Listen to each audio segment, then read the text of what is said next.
There's a scene in Bug's Life where the grasshoppers are talking about the fact that the ants are starting to stand up to them, or more specifically, one ant standing up to them.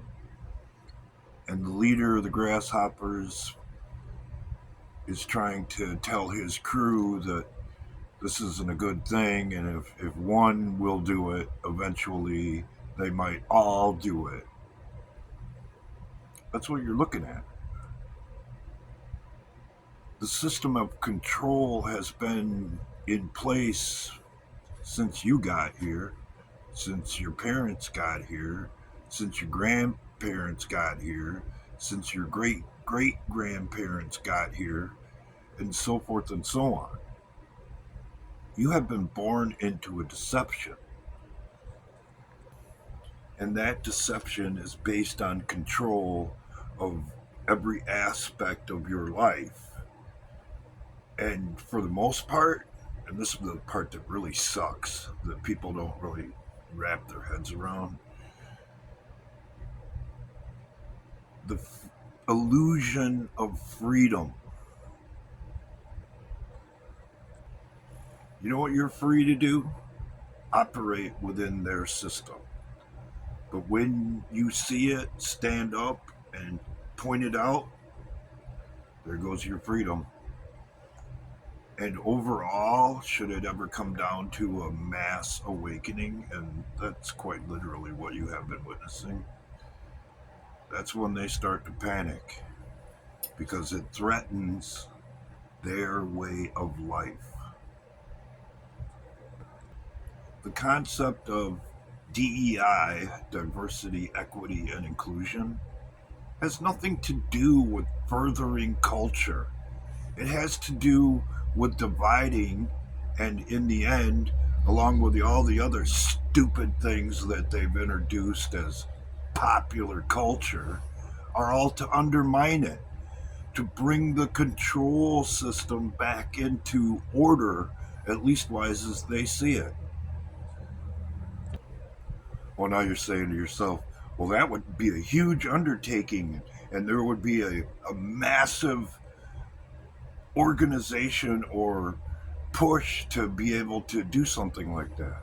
Eh, now you're getting it.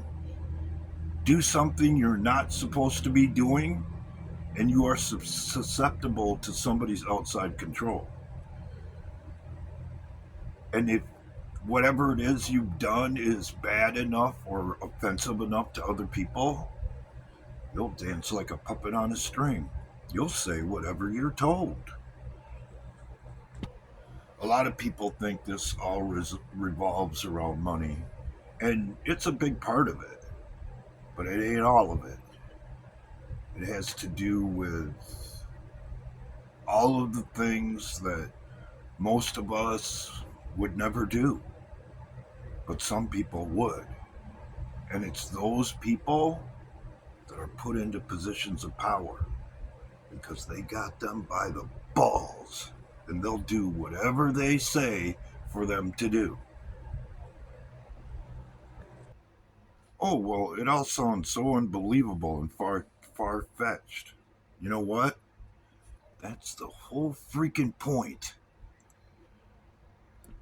To do things so outrageous and unbelievable so that you won't believe it. Now, insert someone that says they want to give the power back to the people, that says they want to have the Constitution as the law of the land. Well, if you were on the other side, that would scare the shit out of you, wouldn't it?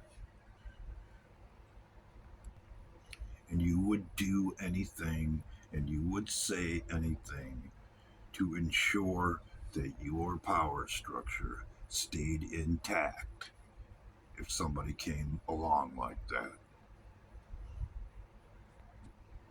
But this isn't nothing I haven't said before.